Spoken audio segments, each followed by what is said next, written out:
à l'opposition pour qu'ensemble nous puissions avoir un gouvernement d'union nationale en vue de mettre fin à cette barbarie de Paul Kagame.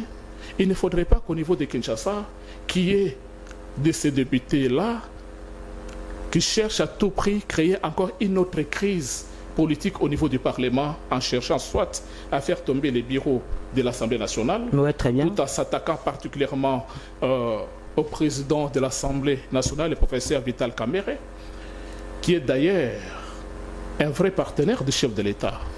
Ça ne sera pas intéressant qu'on voit soit au niveau du bureau du Sénat, qu'on puisse s'attaquer encore au bureau ou perturber ce qu'il y a. Moi, je pense que ce que nous devons faire, ou ce que les députés sont censés faire, c'est de consolider d'abord ce que nous avons. Oui. De consolider cette cohésion qui existe déjà au niveau de notre propre famille politique, qui est l'union sacrée de la nation.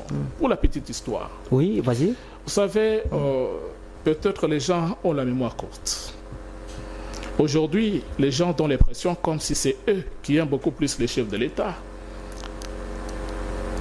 Mais s'il y a quelqu'un qui peut se taper la poitrine, c'est bien le professeur Vital Kamerhe. Pourquoi je l'ai dit? Oui. Parce que, au moins lui, qui avait déjà été candidat aux élections présidentielles de 2011, mais en 2018, il a accepté de mettre en berne ses ambitions politiques. Et il a accepté d'être le directeur des campagnes du chef de l'État, son Excellence Félix Antoine Tshisekedi Tshilombo, avec la création des CACH, c'est-à-dire UDPS et UNC. Pendant ces temps-là, tout cela aujourd'hui qui commence à criailler n'était pas avec Félix Antoine Tshisekedi Tshilombo. D'autres c'était FCC, d'autres c'était la Mouka. Oui.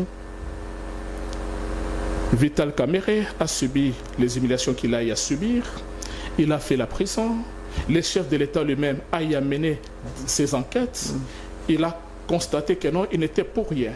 Et Vital Kamerhe a retrouvé sa liberté. Très bien. Ouais. Il a été ministre de l'économie. Et aujourd'hui, il est président de l'Assemblée nationale.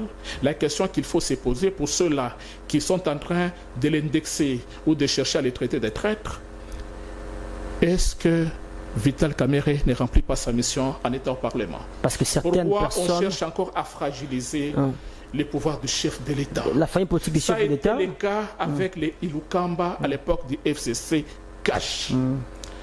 Ils ont trouvé que non, avec Kamerhe, il était devenu comme un obstacle qui les empêchait d'avoir le chef de l'État. Alors il fallait l'écarter pour fragiliser le pouvoir de Fachi. Et nous connaissons la suite. Aujourd'hui, Vital Kamerhe se retrouve comme président de l'Assemblée nationale.